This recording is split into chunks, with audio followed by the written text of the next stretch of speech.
focus on encrypting your passwords. Now, what I'm talking about is when you go back to database, of course, we do have now users in the database. In fact, we have added few users, right? And if I want to show you the users, if I say select star from users here in the database, and if I hit the query, these are our users.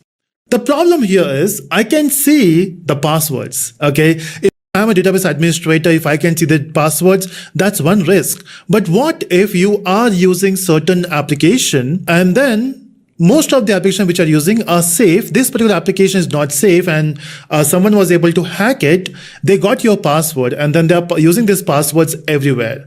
So again, don't do that. Don't use the same password everywhere. But again, the problem here is we are not encrypting the password. You can still say it. So what's the ideal way here? What I can think about is, let me just go back to my ID and let's use some area to type what I'm talking about. Okay, which is empty file. So this looks like an empty file, right? So I will just use this area. So what we can do is we can take a plain text from the user. Okay, so user will say n@123. Key gets leaked. And of course, for all the users, you will be using the same key. If one password is compromised and if someone got the key, they can basically get all the passwords. We don't want that, right? So instead of creating a ciphertext, what if you can create a hash of it? Now, what is hashing? So basically hashing is one way. So if you get a plain text, you run some algorithm on it, let's say SHA or MD5, and then you find a hash. Hash is like a fingerprint for a text. For me, this is my fingerprint. And imagine if I change any part of my body, let's say if I remove the specs, the fingerprint should change. That's how basically hashing works. And you can't get back. So from the fingerprint, you can't get the person, but from a person, you can get the fingerprint. That's how hashing works. So from the plain text, you can get the hash, but from the hash, you can't get the plain text. And we can use different algorithms to achieve that. One of the algorithm is SHA 256, but you can do that only once, right? You can run one round. But what if you can do multiple times? Same thing, get the plain text, run the algorithm, get the hash, run the algorithm on the hash, and again, you will get a new hash. So let's say this is hash 1. Again, you run the algorithm, you got hash 2 and multiple times. How many times? Maybe 10, 15, 20, 100, millions. So if you do it more, and if it takes some time for the computation, of course, you can secure it. And to achieve that, we are going to use something called bcrypt. Okay, so let's head back to the browser. And here I want to search for bcrypt generate password. There are different websites we can go through. One of the things which I use is sometimes I use bcrypt online or browser link. So let me go to browser link, or how do you pronounce it? Browser link, doesn't matter. So here we got this bcrypt password generator. So basically it finds the hash and you can do multiple rounds for it. Okay, so let me just enter the password. So let's say if I say n@123 and if I click on bcrypt, you can see it is generating a password for you. So basically not a password, but the hash value of it. And this is the hash value. So from the password or from the text, you can get the hash value, but not other way around. So you can't basically get the text from the hash. And you can see it is world's simplest online bcrypt hasher. Okay, I'm not sponsored by this link. I hope they will soon. But yeah, we got this thing here. But if you observe, we have one more thing, which is rounds. As I mentioned before, we got this sponsored by this link. Simplest online bcrypt hasher. Okay, I'm not sponsored by this link. I hope they will soon.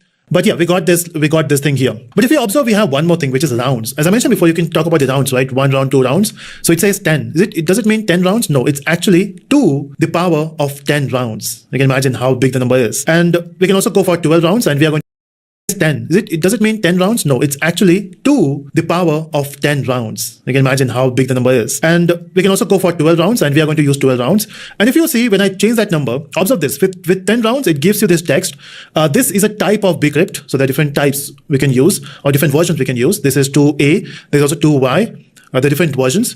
And this 10 here means the rounds. So if I say 12 now, if I could click on bcrypt, you will get a different number. So you can see we got 12 here. And the click on bcrypt, you will get a different number. So you can see we got 12 here and the hash also changes. So the bigger the number, it is difficult to crack. But again, by doing this, you might be thinking, what if I say 100 and I want to make it more secure? You can do that. You can click on bcrypt and okay, it exceeds the limit. But let's say if you give a bigger number and you have no idea, okay, It's still calculating. That's the problem. You can see I clicked on bcrypt, it is still calculating it. Imagine you are using this on your server, and every time a user log in, you will run all this number of rounds on your server. Imagine the bill as well. If you're using Amazon, imagine for even verifying a user, they will charge you a lot. And that's why that is not a good number, and it's still not going ahead. Maybe I can go with 15 if that works, and I hope it will come back.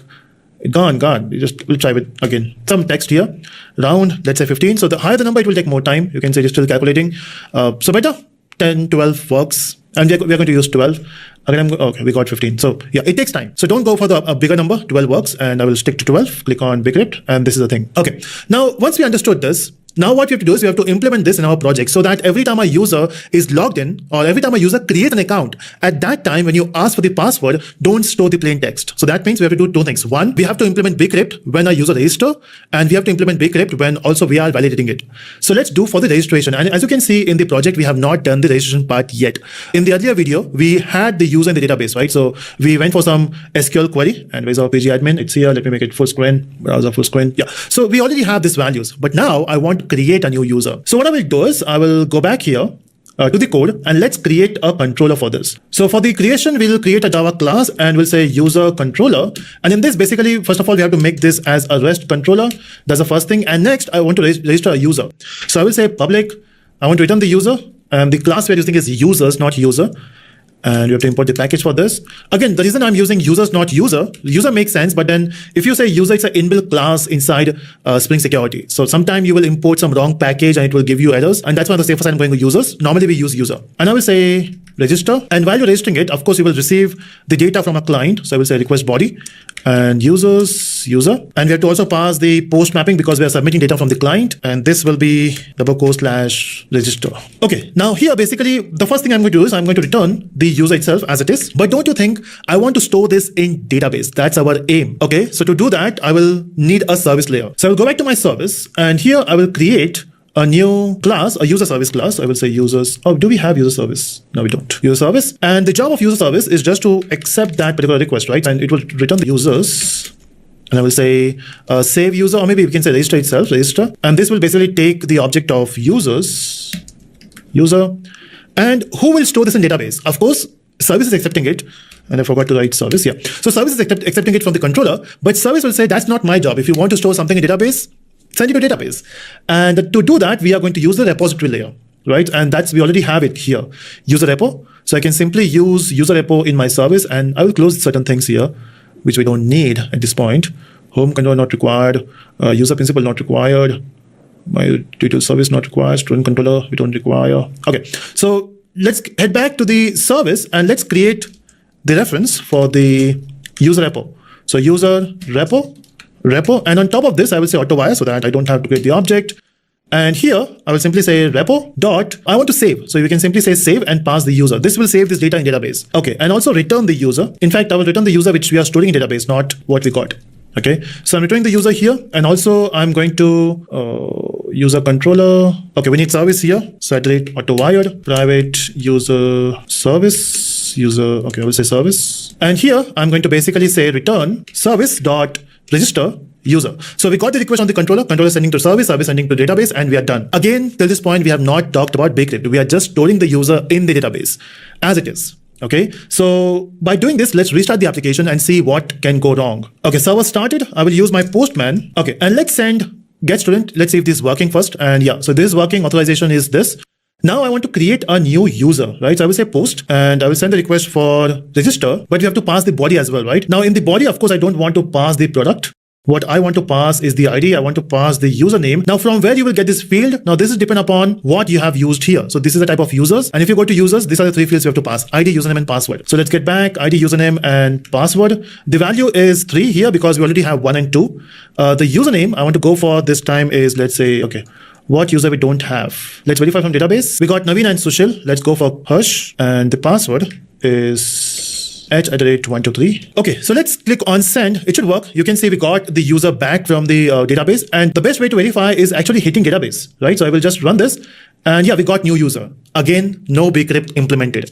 Now let's implement bcrypt. What I want to do is I want to create this new user, but then the data which you are storing in database should be with a new with a bcrypt. So what we can do is here, before you send the user to database in the service layer, What you can do is you can change the password. So you can say user.set password. But how will I know what is the bcrypt version of that password? Maybe you can just get the password here, go to that website, copy that. What I'm talking about is take the password, type it here, copy this and paste it there. Again, we don't want to do manual process. So in that case, we have to use a library, the bcrypt library. And the good thing is in Spring Security, you will get bcrypt by default. You just have to use the object. So I will just create the object here. There are two ways of creating the object. You can use the bin in the security config file or in the configuration, or I can just hard code the value, or I can just create the object by myself.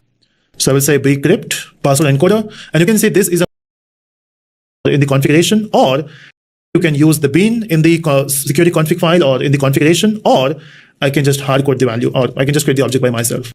So I will say bcrypt password encoder, and you can see this is a part of Spring Security. So Spring Framework.security.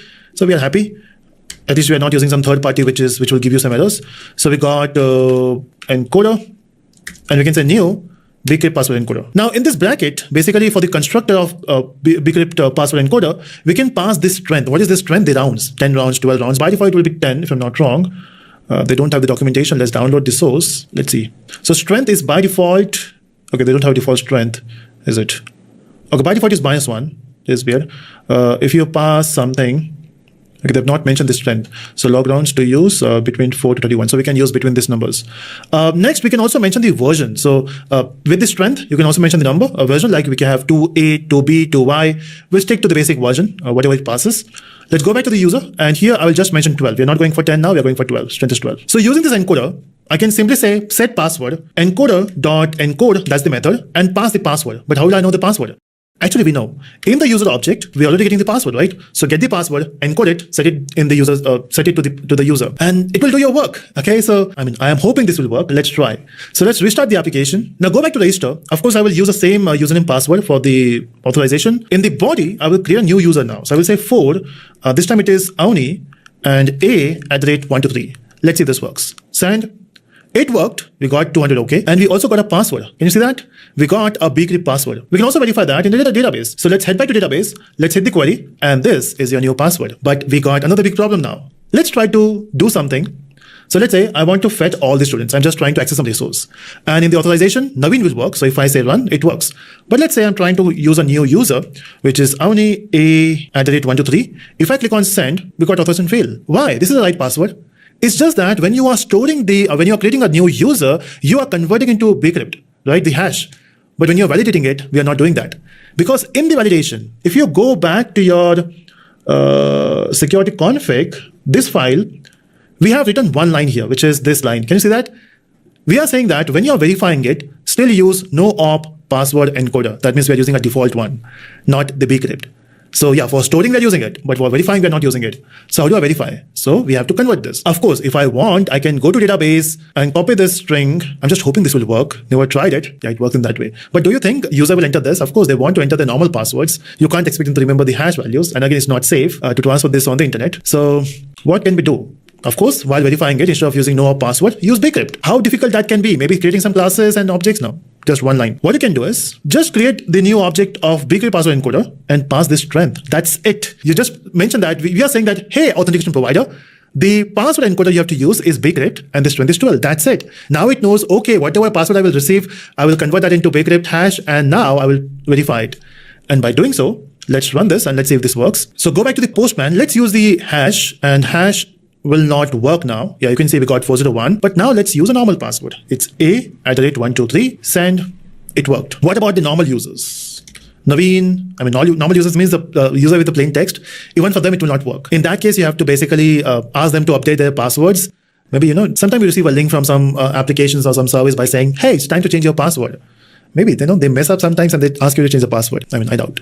Anyway, so one thing you can do is if you want to change the new password, if you want this to work, you can create a bcrypt version of this and copy this. Again, not a good idea. I'm just showing you what you can do. And here you can just update Naveen. So you can say, first of all, ID of Naveen is what? It's 1. So I will say update users, set the password. I don't know why I'm feeling that I'm doing a crime here where the ID is equal to 3. Oh, sorry, ID is equal to 1. Just hit this query, run, got updated, and run. So you can see for Naveen also, we got the encrypted password or the hashing password. And now I can verify this and this should work.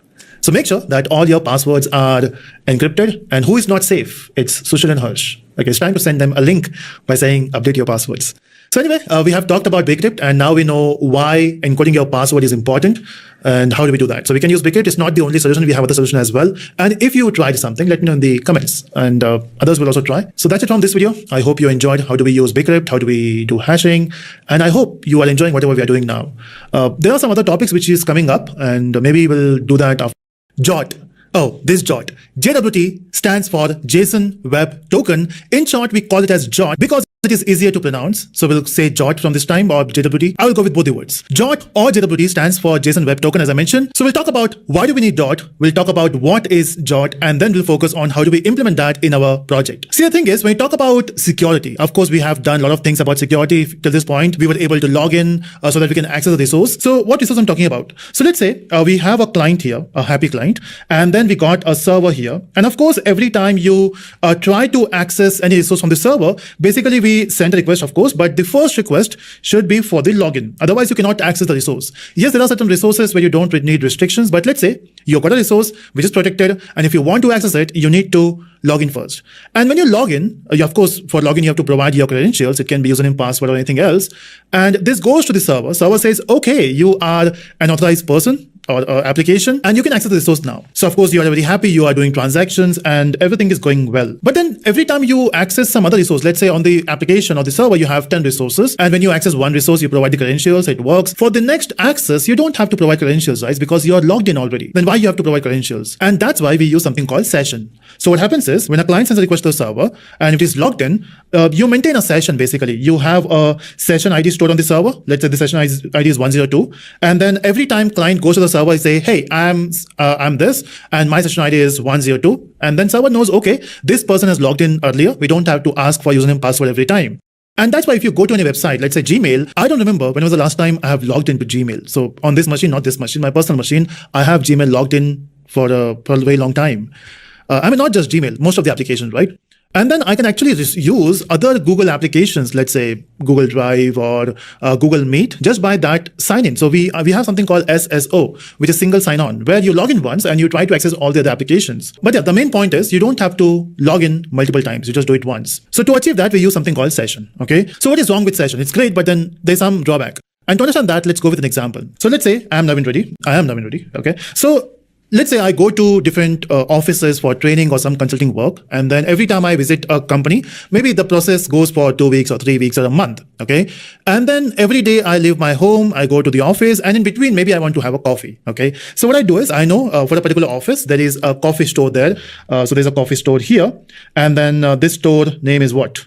I made a queue, I don't know why. But let's say this coffee store is Tea Coffee. I know that sounds a good name. But yeah, so we got a tea coffee shop here. And then I go there, I pay some amount, let's say maybe $5 for a coffee. I know that's a costly one, but let's say I pay $5 for coffee and then I get a coffee, right? I'm very happy. So that's a server, that's a client, the transaction has been done. And I was thinking, okay, so I go there every day, right? So for next 2 weeks or maybe next 3 weeks, I will be having my coffee there. So why don't I make a pass, a monthly pass, or maybe I will pay upfront where I will get some discount. I don't have to stand in a queue to order the coffee. I can just show my card and I can say, hey, give me the coffee. And that sounds good, right? You don't have to stand in a queue. You don't have to carry change, or you don't have to scan to pay every time. You just pay that once. So we had a deal. Okay. So that person there, so let's say the person name is Bob. So let's say Bob is here. And then Bob says, hey, Naveen, you can just pay $50 once and then you can access the coffee. You can come here every morning. You can get your coffee and we'll give it to you. So $50, good amount. So that's for the entire 3 weeks. I'm very happy. I got discount as well. Lot of benefits, right? And I'm going there. I'm showing my face and then this Bob knows who I am. So he gives me a coffee. But let's say after a few days, I can't see Bob there. Bob has been replaced by some other person. Let's say Rohit. So when I go to coffee shop now and then I don't see Bob there and Rohit says, who are you?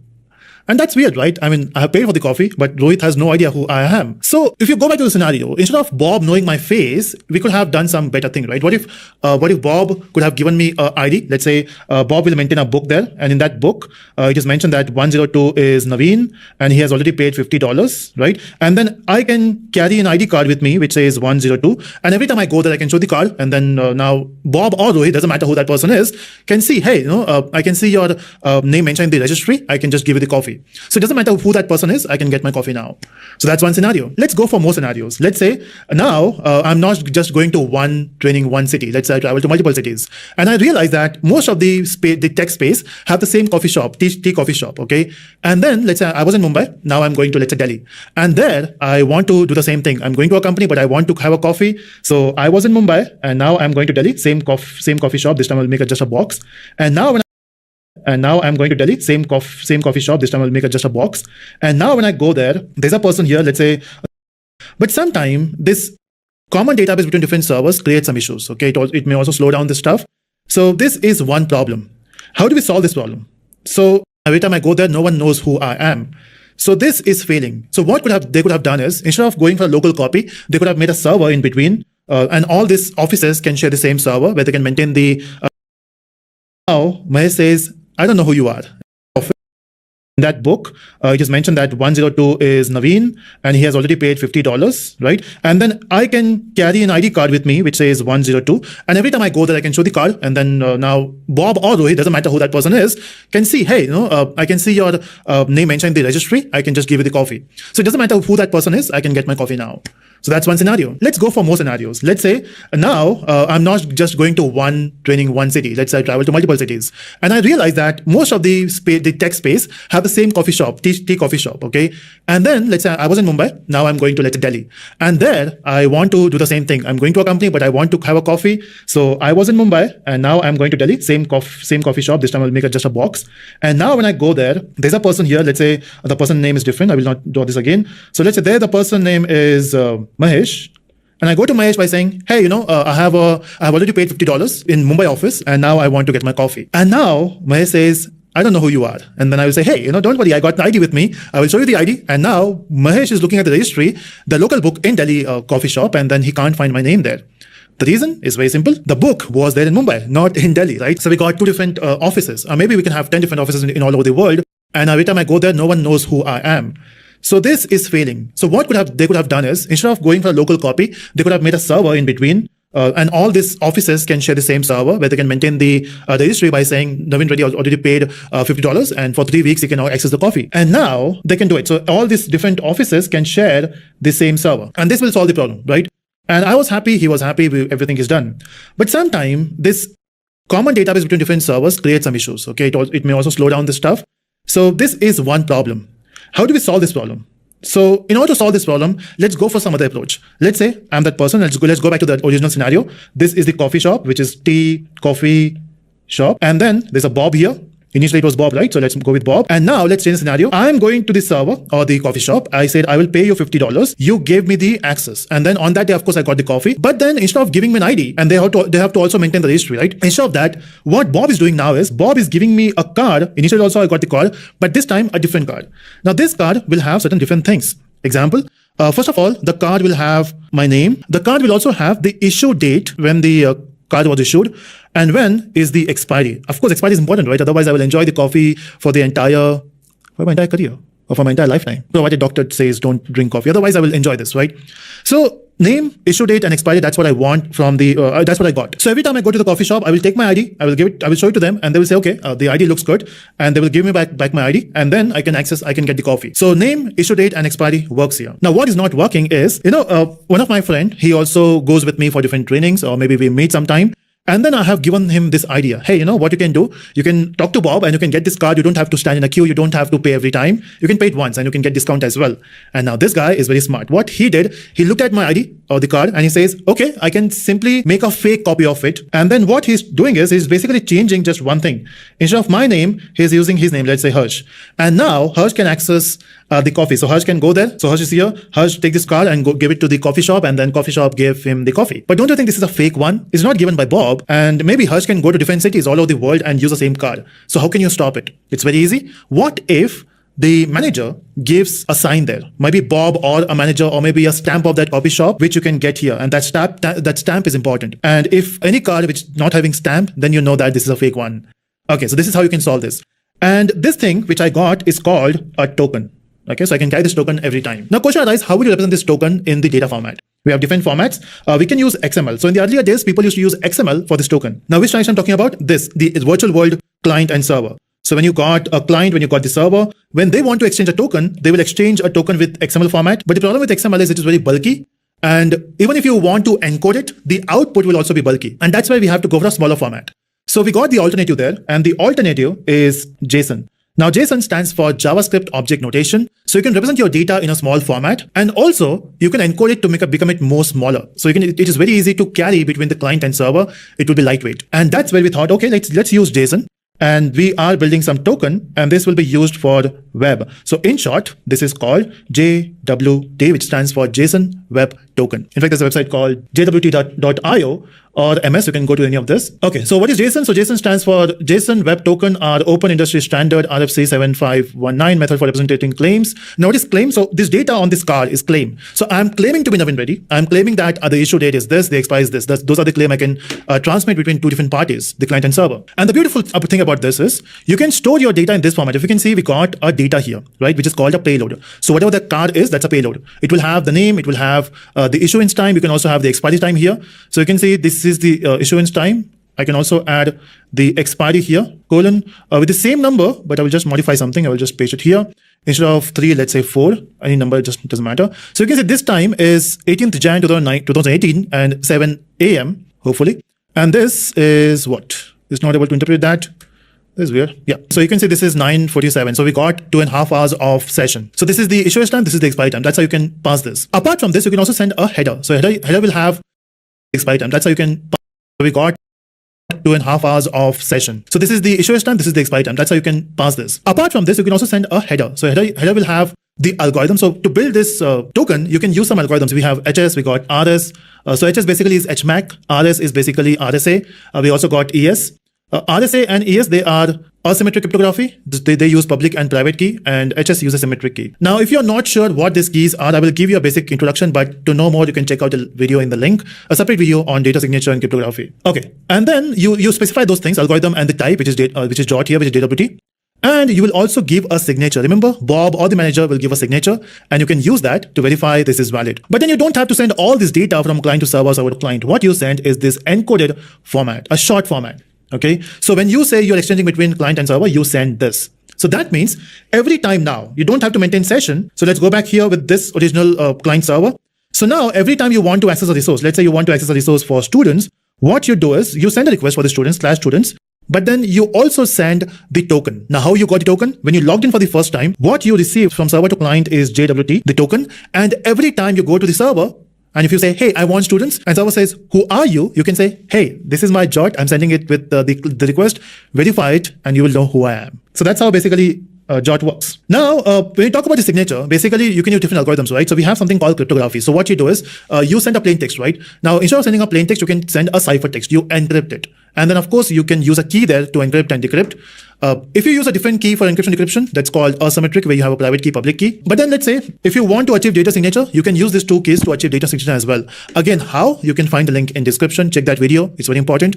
And you will get to know how data signature works. And by doing this, by doing jot, you're not actually achieving secrecy. What you're achieving is accountability. That means if you see a stamp on a card, you know that what you're achieving is doing jot, you're not actually achieving secrecy. What you're achieving is accountability. That means if you see a stamp on a card, you know that this is valid. Anyone can read the card.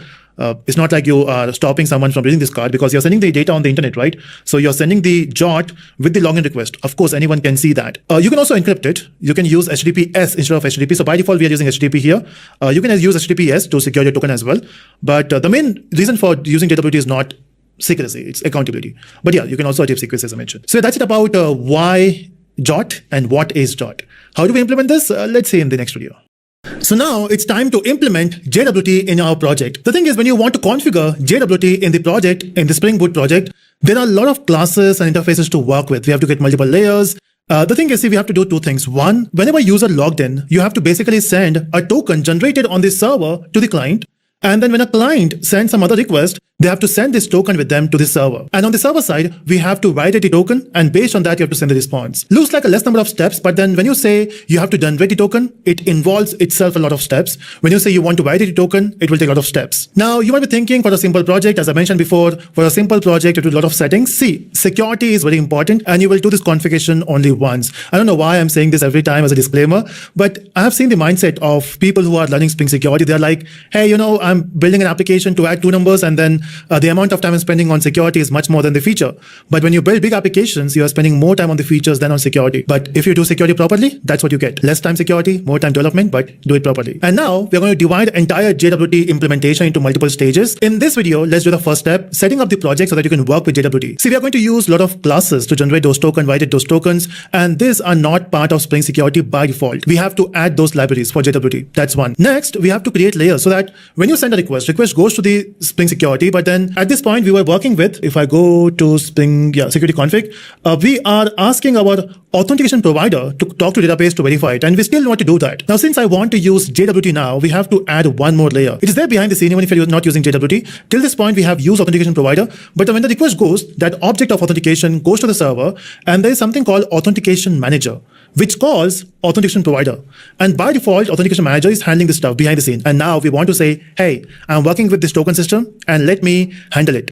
So we have to work with authentication manager as well. So which dependency I'm talking about? So what I will do is I will go back to my POM file here. So let's set up this project once. And here we have to add two more dependencies. So one is for the JWT API. And to do that, we will go to our favorite website, which is MVN repository. And here, search for JJWT API. And this is what we need. So if I click on this is the API we have to work with. Now, which version looks stable? So 12.3, because it has a maximum usage, so I will use that. Or maybe this one also works, 12.5. So let's get this. And based on when you're watching this, you can pick up any version, make sure that it is used a lot. And now I'll copy this without the ad, of course. Our authentication provider to talk to database to verify it, and we still want to do that. Now, since I want to use JWT now, we have to add one more layer. It is there behind the scene even if you're not using JWT. Till this point, we have used authentication provider, but when the request goes, that object of authentication goes to the server, and there is something called authentication manager, which calls authentication provider. And by default, authentication manager is handling this stuff behind the scene. And now we want to say, hey, I'm working with this token system and let me handle it. So we have to work with authentication manager as well. So which dependency I'm talking about? So what I will do is I will go back to my POM file here. So let's set up this project once. And here we have to add two more dependencies. So one is for the JWT API. And to do that, we will go to our favorite website, which is MVN repository. And here, search for JJWT API. And this is what we need. So if I click on this is the API we have to work with. Now, which version looks stable? So 12.3, because it has a maximum usage, so I will use that. Or maybe this one also works, 12.5. So let's get this. And based on when you're watching this, you can pick up any version, make sure that it is used a lot. And now I'll copy this without the ad, of course, and go back here and paste. Next, so this is just an API, right? Of course, I have to do a Maven reload, but we need two more dependency. See, we have got the API, not the implementation. So you have to take both. They give you an option of API and implementation difference so that you can use any other implementation if you want. But I want to use the JWT implementation, so I will just say impl, and this is the one. So this implements the API. Go for the same version, and as you can see, they have found a vulnerability. So learning purpose, this works. But then if you are implementing this in your project, check with your company's policies what kind of security they are implementing, and your team, the security compliance team, they will have their own set of APIs available. So I'm going to use this, and I'll copy this and paste it here. So we got the implementation. Sometimes you also need a Jackson converter. I think that's optional. Just try it out without the Jackson converter. If it works, it works, but I will get that here. So JJWT Jackson, I know there are a lot of J's here, but let's take it. Same version. And version plays a major role. Sometimes when you have a different version, it might create some issues. So stick to the specific version. So do the Maven reload. It will download all the dependencies. As you can see, it is doing it here. Took some time, but it should be here soon. Yeah, we got it. Now, once you got dependency, let's do this stuff. The first thing you have to do is, now we have to make sure that the authentication manager is something which you are handling. So when you say you want to handle something, we have to create a bean for it. So let's create a bean for authentication manager. So if you say authentication, we got provider, but I want manager. Yeah, authentication manager. And let's authentication manager. Now question arises, how will you give the object of this? You just have to get the object and return. The way we have done here for the authentication provider, we got DAO authentication provider, but here, either you have to look for a class or some other way. Now, if you see authentication manager, it's an interface. So we can't simply create object of it. So the way what you can do here is, you can basically pass the object of authentication configuration and I will say config. And using this config object, if you can see, there are some methods. And one of the method is get authentication manager. So this will give you an object and you as a programmer just need to hold on it. Then that's why we are saying bean, right? So I can simply ask for authentication manager object in any of the classes and I will get it. But it might throw an exception. That's what it's saying. So I will say, okay, add throws exception. I'm happy with it. I think we have to return this. So return, yeah. So this is working. So that is the first step. We wanted to get the hold on authentication manager. And authentication manager will talk to authentication provider. That's the flow. And now what's the next step? See, we are able to register the user. So if you go to your user controller, and we have done this in the earlier videos, you can basically do registration, right? So you can create new users.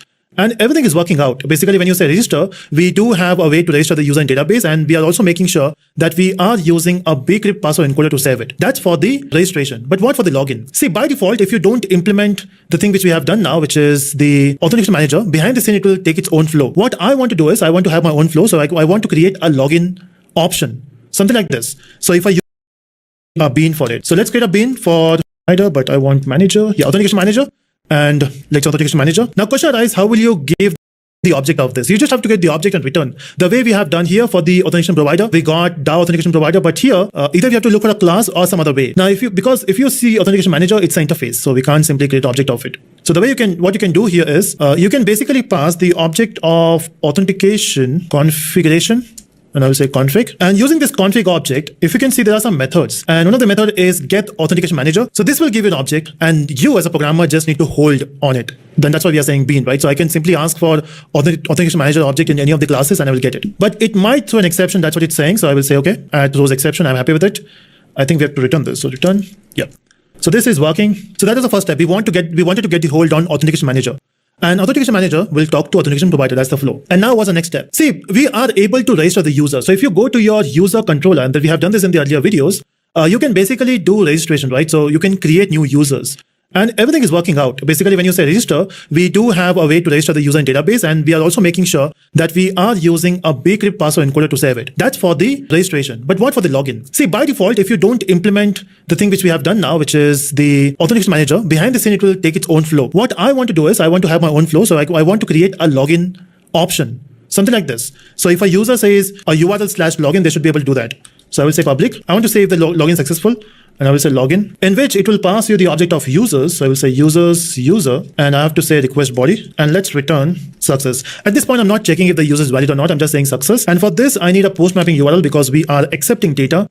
And here I will say login. So when someone sends a login request, this method should be called and it should say success. And that's what I want. Nothing fancy. I will just relaunch this. I'm first run this and open my postman. First of all, I want to know in database what are the fields we have. So we can see we have Naveen, and I forgot the password. It should be Naveen n@123. I hope there's a password. Anyway, postman will tell me. Was the last thing? Okay, we have used that last time. Now I want to send a post request for the login. Okay. And maybe, the better thing would be also to print the data we are getting here. So let me print the user as it is.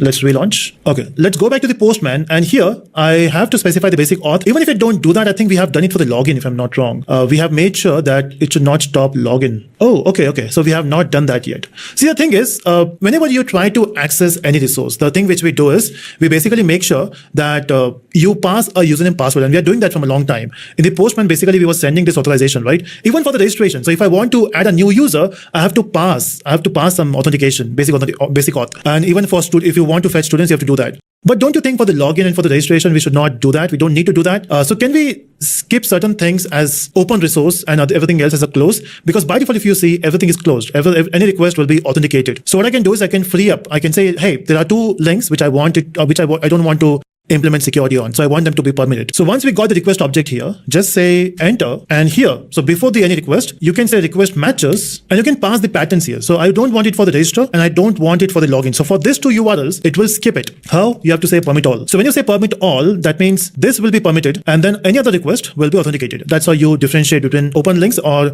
the closed resources. Okay, so let's restart. So now if you want to register a user, it will basically not check for your credentials. You can simply skip them and you can add a new user. But now when I say login, I don't want to pass the auth, but in the body, I want to pass something, not this. I want to pass certain things. I want to pass the ID first of all. So I will say, I want to pass the ID. ID should be new. We already have, let's start with 11 because I'm not sure what's the last ID there. I will say username. And how do you know this field? These are there inside your users. If you can see, we got 3 fields here. So username, new username I want to add is, let's say Goli, and the password is G@123. Okay, so we got this detail, and when I click on send, it should be login, and you can see we got success. Let's verify if you're getting that on the console. So you got this object. So this is working till this point. Now we want to actually do the login, right? How do you verify the user is logged in or not? In that case, I don't want to print login now. What I can do is I can ask my service layer to verify. We don't want to do that, right? So I can say return, and here I can ask my service to verify the user. It's that simple. If the service class says done, if it is a real user, you will get that text. If it is a wrong user, you will get that text, right? As simple as that. But we don't have this method. So I will just click here and I will say create a method verify, and we have to verify it here. Now question arises, how you are going to verify? That's a big question, right? Because if you see the flow, before this, login was happening automatically because of the authentication manager. Behind the scene, it was working. And now we are changing a flow, right? So in that case, we already got authentication manager object. I can simply get that object here and pass the request to it. So I can say authentication manager, we got the hold on it. I will say auth manager. And once you got this object, I can come back here and I can use that object. But using that object, what you will get? See, ultimately you want authentication, right? So to do that, I will simply use authentication. Authentication is equal to, and using the auth manager, I can say authenticate. But how will you authenticate? What you want to authenticate? So whatever this user details are, I want to authenticate. See, behind the scene, we have written all the logic for the authentication, right? We have mentioned that we have authentication provider who will verify from the database. I just have to call them. And to do that, in this authenticate, I will just enter that here so that I can read it. You can pass the object of, because if you see authenticate, it needs the object of authentication. Okay, a lot of authentication there. So what you're passing now is unauthenticated, and what you will get is authenticated. But both are the same class object. It's like you're sending a box without the stamp, and what you get in return is a box with a stamp. So to do that, I will use a class called user password authentication token. In this, you have to pass two things, the username and the password. So you will say user.get username and user.get password. So we want to pass these two things. And what this will give you is the authentication object. And once you got this object, I can verify if you are authenticated, if the user is real. So it's authenticated dot is authenticated. This will return true or false. And I just have to check. If it is authenticated, I can return success. Else I will return, not even else, I will say return. I can throw the exception as well, but I will say return failure. Okay, so basically what I'm doing is, behind the scene, all the verification of the user is correct or not is happening. Okay, it's just that we are taking the control of login. So when you say you're passing username password, we are manually verifying it. We are asking the authentication manager, hey, we got the details, take this detail and let me know if the user is logged in or not. And we have done all the hard work before. We have done all this hard work before. Right? So now this should work. Let's try if this is working. So I will just restart this and go back to Postman, literally check it. So we don't have to pass ID when you're verifying it, right? So now I will click on send and it should give you 401 because this is a wrong username password. Let's pass something real. So I will say Naveen and Naveen @123. So Naveen and N @123, send. It works. You can see we got success. If I give a wrong password and we got failure. In fact, it's not printing it here, but yeah, that's what we got. It's basically throws an exception and you got this error here. The thing is, earlier also we were doing login. In fact, we never tried login, right? We are just using this URL now. We were accessing the resource by passing the authorization, but now I'm actually logged in and I'm not passing any auth from here. Now what I want to do is, we are getting success, but actually we don't want success. What we want is, if, for example, if I run this and if I get the success, I don't want success here. I want to generate a token which I can use later. But the question is, how will you generate token? That's a big question. So instead of returning a success here, I want to generate a token. So we can do that, right? It's very simple. I can say generate token. So this method should return me a token. And the beauty is, actually not beauty. Maybe you were thinking that there might be some method and magically it will give you a token. No, we have to generate the token by ourselves and we have to create this method. I can do that in the same class, okay? In the user service, I can do that. But I want to keep the JWT stuff apart from the user service. So what I will do is, in this service package here, I will create a class for the JWT service. And in this class, I want to have that method. So first of all, I will say this is a service layer and go back to the user service and create the object for that here. So I'll say private JWT service or JWT service. And on top of this, I will say add auto wired. Now using this JWT service, I want to say dot generate token. And we don't have that method there. So what I can do is I can just go there here and say create a method. And this method should return the token. Okay, but how will you generate token? It's easy actually. You can go to the browser. Remember we went to this website. I don't know where my Chrome is gone. Okay, so browser is here. And if you remember, we went to this website and this is a token, right? A random token, but this should work at this point. Maybe you can generate a random token anytime you want. So let's say I want to say this is for Naveen. This is for the subject token refers to, okay, I will just keep it empty or whatever default is. And this is the expiry. I will just use this token and paste it here. That's it. We got the token, right? I know that's a big text, but we got the token. Let's restart this and go back here, click on send. Okay, server not started yet. Send. Okay, we got the token. Okay, so ultimately we got token, right? But there's one little problem. This is not the actual token. I mean, this is a token, but not the valid token. Reason, first of all, it is expired, right? This is 2018 one. And second, doesn't matter who the user is, all the user will get the same token. This is one of the biggest security breach, right? Yeah, someone is logged in and then you are using the same token to access some other resource. We want to generate token for users, different tokens. How? That's something we'll see in the upcoming videos. But at this point, if you want to master the most famous enterprise language and the most famous enterprise framework, which is Java and Spring, and if you want to learn them, and now it's time to generate the token. In fact, we have done that in the last video, but then this is the hard-coded token which we are sending. Not a good idea because different user will get different tokens, and every time you log in, you should get a different token. Generate a token. It should be based on certain things, right? It should have the subject, right? So you can have different type of data. So I'm going for the object type here. And we have to import map, and we'll say new hash map. Okay, so we got the claims here, which is the map. At this point, this is empty, but we'll build it step by step. And now I want to return the token. So to generate the token, we can use something called JWTs class. If you can see, this belongs to JSON Web Token package, which we have got it from the Maven repository. And you can use this. Let's import the package. So we'll use this. This is basically a class. It has multiple methods to work with. One thing, if you observe, there is a method called claims, and this is where you can mention all the claims. It also has claim builder. So we are going to basically use this claim builder to build our claims because we have to specify multiple things there. So either we can use claims to build it or we can use builder, even claims. Okay, let's use builder because that's JWT builder we have. And with this, I can use certain methods. So the package which we have used, let me show you the package. So the version of that package is 0. Okay, where's that? So I will go to my .xml. Now, since we are using 0.12.5, they have made some changes in 0.12. So we have to use a new code. In the initial days, we were basically using, I think, set claims. And you can see set claims basically is deprecated. Now this got deprecated I have to download the sources so that I will know in which version it got updated. So set claims is basically deprecated from 0.12. So if you're using the older version, it will work properly. Even for this version, this will work. There's no error. But again, this is deprecated, so use the latest one. And which is the latest one? So we can use directly claims. But again, this is deprecated, so use the latest one. And which is the latest one? So we can use directly claims. So I can simply say, instead of saying set claims, I want to say just claims, then dot. And now we can saying set claims. One. And which is the latest one? So we can use directly claims. So I can simply say deprecated, so use the latest one. And which is the latest one? So we can use directly claims. So I can simply say, instead of saying set claims, I want to say just claims, then dot. And now we can set what are the values you want. So basically, I want to first of all add the claims. So I will say add, and this is where you will add this map. So in this map, it will add all the claims. The next thing I want to do is I want to set the subject. So again, earlier we used to use set subject, and now you can see it is deprecated here. So all these methods, set issuer, set expiration, all these are deprecated. So we can directly say subject. And this makes much more sense, right? So we are adding claims, and what are the claims we are adding? We're adding subject.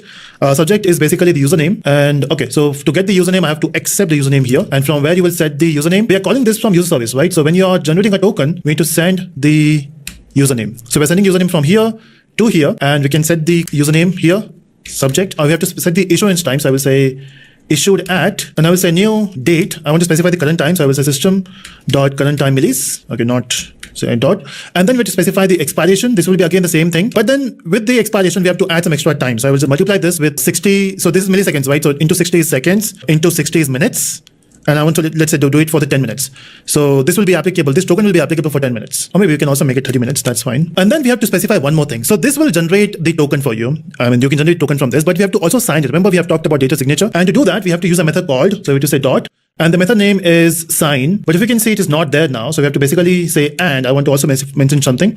So we have to use and. Let me just delete this line. Why it's not giving suggestion for signing? Oh, okay. It's and, not add. Typo. And when you say sign with, basically you have to pass a key. Okay, now I'm not sure what key I have to pass, and maybe I have to generate the key every time. We can use some standard key, but as I mentioned, if you want to make it secure, we have to use some technique to do that. Once it is done, you can simply say compact. This will generate the token for you. Okay, but then how do we sign it? Now this is a critical part. So when you say sign, we have to generate a key here.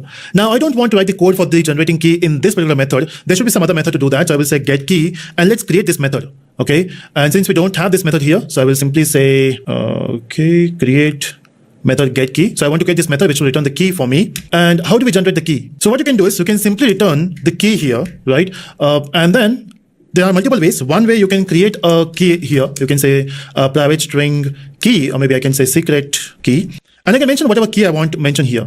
Maybe something like CF781. I'm just generating a random key. Okay, so later this is the key, and then you are basically return the secret key here. Again, not a good idea. I will show you the proper way, but this is a normal string, right? And to convert this normal string into a key, what I can do is I can basically return keys dot. So there's a method called keys dot, and for which algorithm we are using this key. So we are using it for HMAC SHA, and then we have to pass this key here. Let's see if this works. No, even HMAC SHA takes the byte. Okay, so this basically, before I send this, I have to convert this into byte. Okay, no problem. I will create a byte array. I will say key bytes equal to. Now, how do you convert the string to bytes? So basically, I can use something called decoders dot base64.decode, and we have to pass the key here. So what it will do is it will use this 64 base decoder, and it will convert your string into bytes, and we have to pass those bytes here. So by doing this, we are generating a key, and this should work. Let me verify if this works. I'm not sure. I'm just experimenting it.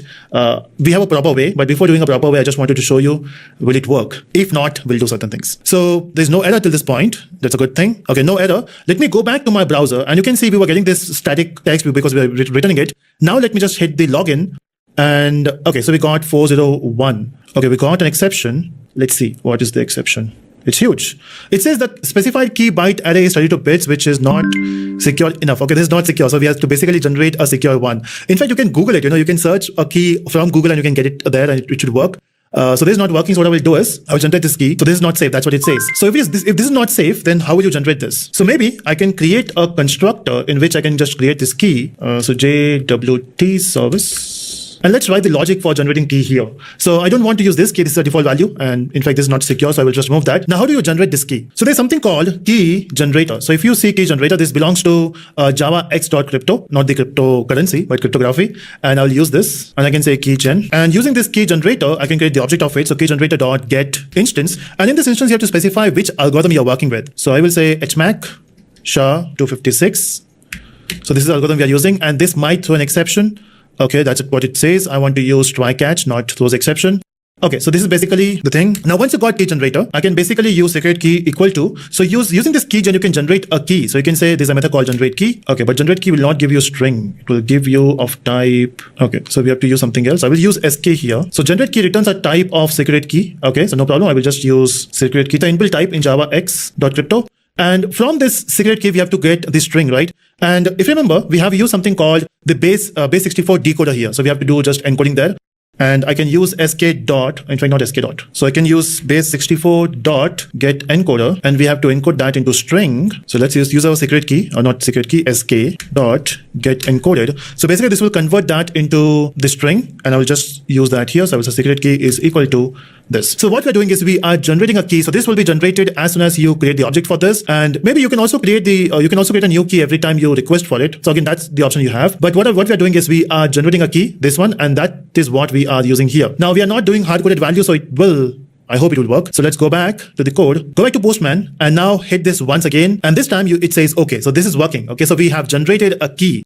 Now, what are the values for the key? So the username is, if you see authorization, okay, not authorization, the body, the username is Naveen. So it should create a token. The subject should be Naveen. So let me copy this. How do I verify that? It's very simple. You go to this website, which is jwt.io. And here you can just simply paste this. And you can see we got the subject as Naveen. You got the IAT as this. Okay, the date for this ending is not proper, so we have to change that. So anything here. Okay. So I'm multiplying it. I should add it. Okay. So we have to basically add the time, not multiply it. And that's why it was giving you some invalid value. Let's verify that once again and go back here, click on send. Server is not ready yet. Server is ready now. Let's copy this new token and verify it from this website again. Paste, and you can see now it works. So we got subject as Naveen, we got IIT as this is the current time, and then this is the expiry. You can see this is 3 minutes, 2 minutes, whatever the time is. Okay, so that's the calculation you can make. Maybe I messed up with some calculation. That's not important. Importance, you can set this. It says invalid signature because we are not saying that you have used 64 encoded, and now it says signature verified. So yeah, that's how you generate you have used 64 encoded, and now it says signature verified.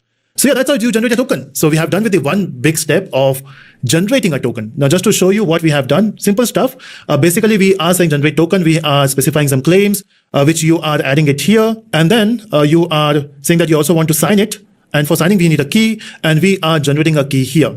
Okay, so maybe you can generate a key. So maybe you can write this code in this method. Even that works, and you can just do that. So there are multiple ways of doing this.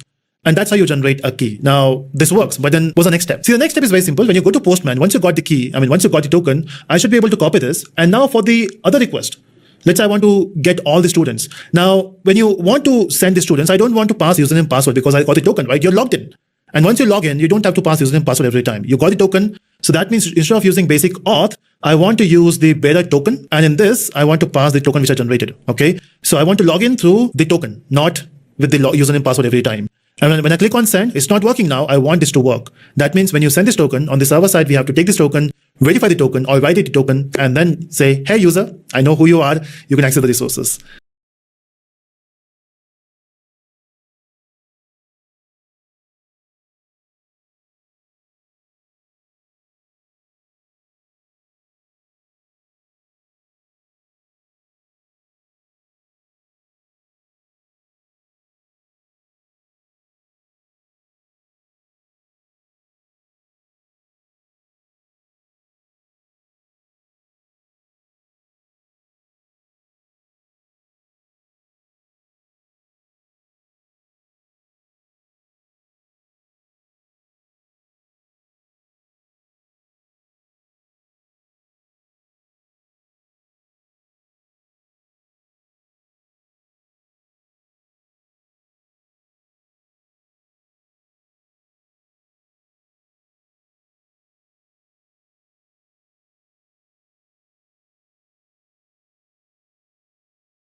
So till this point, we were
able to create the token, the JWT token. So just to show you how it was looking, so if you go back here and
on login. So we are passing the details. If you can see the body, we are sending the login details, which is Naveen and at the rate 1 to 3. When you click on send, the request goes to the server, and then on the server side, it verifies the username password. And if the username is password is correct, in that case, it generates a token, which you can see here. And of course, using this token, I want to do other activities. Example, I've done the login once, right? And I got the token. And now let's say from the application, if I want to access any resource, example, if I want to fetch students and I don't want to pass the username password now. So in the earlier scenario, we were sending the username password, but now we don't want to do that. We want to send a token, which is a better token. And here we should be able to paste it. And we are doing that. But when you click on send, this is not working and we want to make it work. So generating token done, but we have to write the token and give the access to the user. That's what you have to do in this video. Okay. In fact, this token is also valid. We have checked that on jw.io. We got the details, we got the claims, and we got other details. So things are working out. It's just that now we have to write a token and we have to make this work. Now, how we are going to do that? So of course, there are multiple steps involved. The first thing you have to do is when you send a request to the server, by default, see, there's one thing I wanted to point it out. If you go to security config, we have mentioned that for this two requests, the register and for login, you don't have to check for authentication. So basically they are permitted. But for all the other requests, it will be authenticated. That means when you request for the students, it will be authenticated. And by default, the authentication we follow is user password authentication. So by default, that filter comes into picture. Now, if you remember, we have talked about filters, right? So in Spring Security, we have multiple filters. One of the filter is user password authentication filter. This is a filter which gets activated and then it checks for username password. Now what we are saying is, hey, I don't want this filter to be activated first. Before this filter, I want to make this filter, which is UPAF, as your second filter. And the first filter should be your JWT filter. Now this will check for the token, right? Now once you verify token as a first filter, then it will send the request to the UPAF filter by saying, hey, I have verified and this is a user already logged in. So I'm confirming that. So you can just continue with the other work. So this is what we want to do. So that means we have to add a filter before the user password authentication filter. And the way you can do that is very simple. It's not actually, this video is also very lengthy. So just be with me, and there are a lot of things going on. And if you watch it with me and if you write the code with me, it will make much more sense. So the first thing you do is, before you build, I'm in the security config and we are working with security filter chain. Basically, we're working with the filter chain. And before you say build, what you do is you add a filter before the user authentication filter, right? So you will say add filter before. So you can add filter anytime. You can add filter at particular point. You can add filter after or before. So I want to add before the user authentication filter. So I will do that. The first parameter is actual filter. So let's say I want to say this is a JWT filter. So that's the object we have to pass. The second one is the class, the filter class. So I will say user name, password, authentication filter. Now this is what we have to specify. So what I'm doing is I'm saying that, hey, before you hit this particular filter, use this filter. But what is this filter? We have to work with this. So in that case, you will go up here and create the object of private JWT filter. So this is what? So we have created the object here. We are doing auto wire, and then that object will be used here. Okay. But the problem is, and it says that this JWT filter is not able to find it. So it's very simple. You can just simply say control space. Let's import the package. Oh, it says no suggestion. That means in your library of Spring Security, we don't have this filter by default.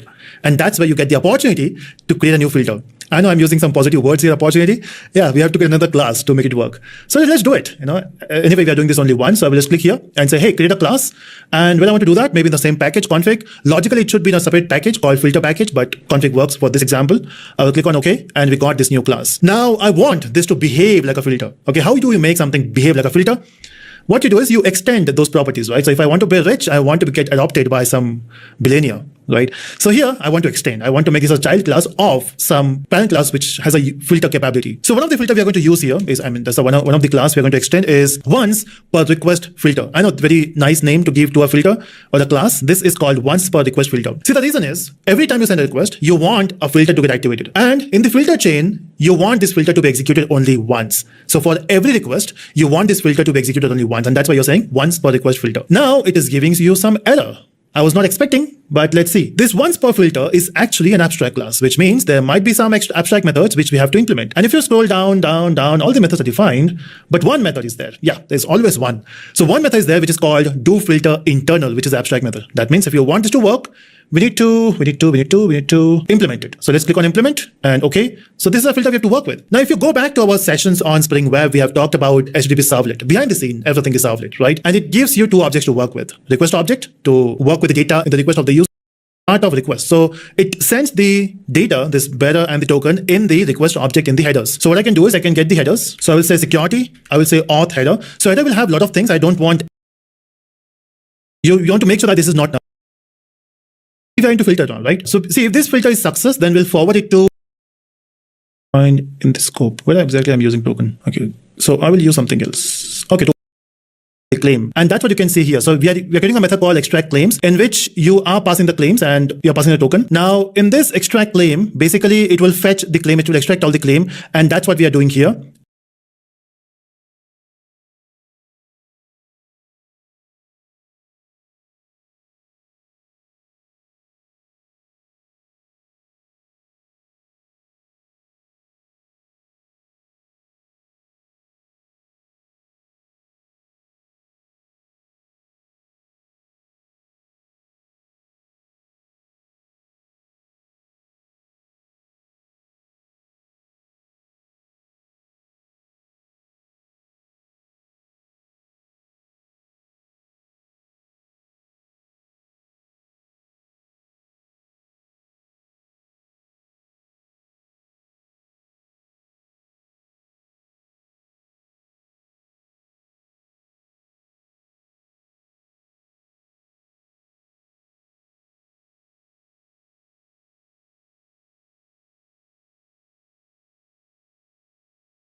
Extracting the claim with the help of signing key, because you have to also use the key to do that. And true if it is expired. I have done some changes in the new version. So the code is for the older version. It gives you key. So what I can do is I can just change the type of it, and this should work. Itself is not a component. That's what it says. Okay. So to pass, of course, the body is not. We are assigning it. We have for the next filter, you have specified that I do have the authentication, but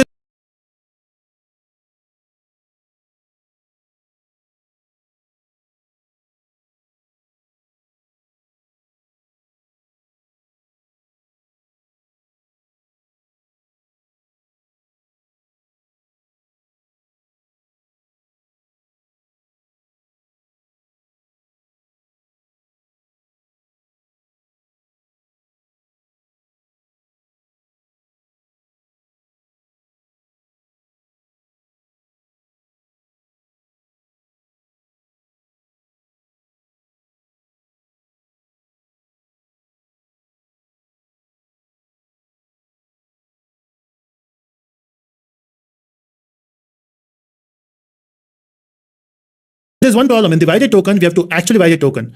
And to do that, you have to extract the username. To extract the username, we have to extract the claims. And to extract the claims, a lot of steps are involved, right? So yeah, that's what we have done in the entire flow. And by doing this, all this thing have been done. Now you know what is the security. Now you know how to generate a token, how do you verify the token. Now you can make your application secure. So I hope,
you.